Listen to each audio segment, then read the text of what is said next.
নিশা অসম চৰকাৰৰ দুই প্ৰতিনিধি তথা মন্ত্ৰী কেশৱ মহন্ত আৰু পৰিমল শুক্লবৈদ্যৰ হাফলং আৱৰ্ত ভৱনত স্থানীয় দল সংগঠন আৰক্ষী প্ৰশাসনৰ শীৰ্ষ বিষয়াবৰ্গৰ সৈতে বৈঠক।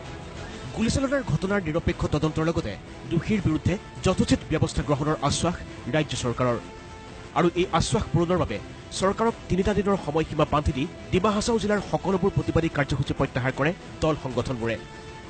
দেওবাৰে পুৱা হাফলং তথা দাঁতিকাষৰীয়া অঞ্চলবোৰলৈ সামান্য সুস্থিৰতা ঘূৰি অহা পৰিলক্ষিত হৈছিল। বিপৰীতে চাওক মাইবং ষ্টেচনৰ দৃশ্য। ২৫ জানুৱাৰীৰ পৰা ষ্টেচনটোত আবদ্ধ হৈ থকা ৰেল যাত্ৰীসকলৰ ক্ষোভৰ জুইত যেন ভস্মীভূত মাইবং ষ্টেচন। এই ক্ষোভ ৰেল কৰ্তৃপক্ষৰ বিৰুদ্ধে।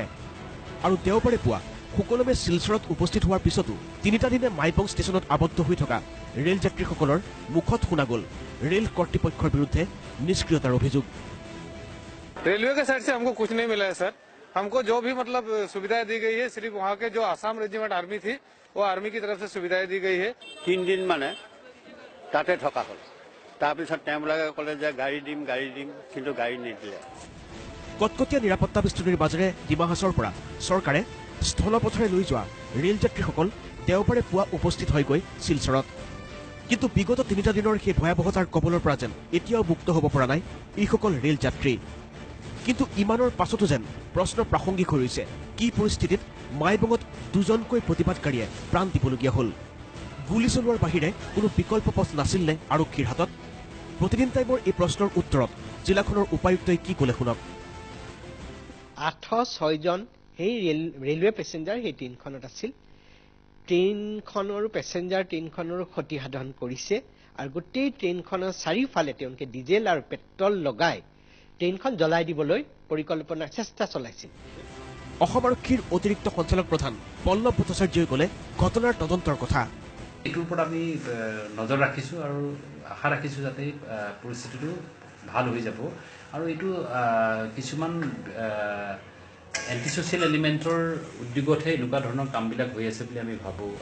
বিপৰীতে পাৰ্বত্য জিলাখনৰ সৰ্বসাধাৰণ জনতা তথা দল সংগঠনৰ অভিযোগ বিগত 3টা দিনৰ অগ্নিগৰ্ভ পৰিস্থিতিৰ বাবে জিলাখনৰ উপায়ুক্ত আৰু আৰক্ষী অধীক্ষকেই দায়ী। বিতৰ্কিত মন্তব্যৰে ডিমা হাছাওত জুই জ্বলোৱা RSS নেতা জগদম্বা মল আৰু ডিমা হাছাওৰ DC SPৰ বিৰুদ্ধে চৰকাৰে 3 দিনৰ ভিতৰত ব্যৱস্থা নল'লে পৰিস্থিতি পুনৰ উত্তপ্ত কৰি তোলাৰ হুংকাৰ। মাইবঙত যদি ঘটনা হৈছে এই ইচ্ছা কৰি কৰিছে আমাৰ DC আৰু SP ইচ্ছা কৰি আমাৰ এই ঘটনাটো কৰিছে। এর কারণে এই ধরনের ঘটনা হয়েছে। আমাদের ডিমা হাছাওর উপায়ুক্ত ডেপুটি কমিশনার উনি আসলেন, না জানি কি উদ্দেশ্য নিয়ে আসলেন বলতে পারি না।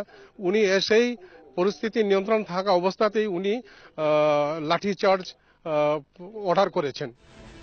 ইফালে দেওবাৰে পুৱা মাইবঙত স্থানীয় দল সংগঠন নাগৰিকে আয়োজন কৰে এক শান্তি সভা।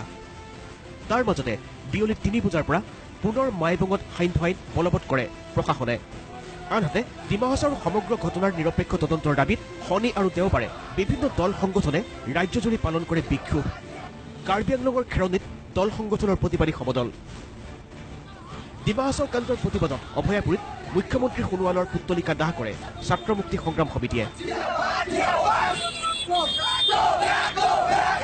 উল্লেখযোগ্য যে শনিবাৰে ডিমা হাছাও ভ্ৰমণ কৰা ৰাজ্য চৰকাৰৰ 2 প্ৰতিনিধি ক্ৰমে কেশৱ মহন্ত আৰু পৰিমল শুক্লবৈদ্যই নিহত 2গৰাকী প্ৰতিবাদকাৰীৰ ঘৰলৈ গৈ নিকটাত্মীয়ক চৰকাৰী চাকৰিৰ প্ৰতিশ্ৰুতি প্ৰদান কৰিছে।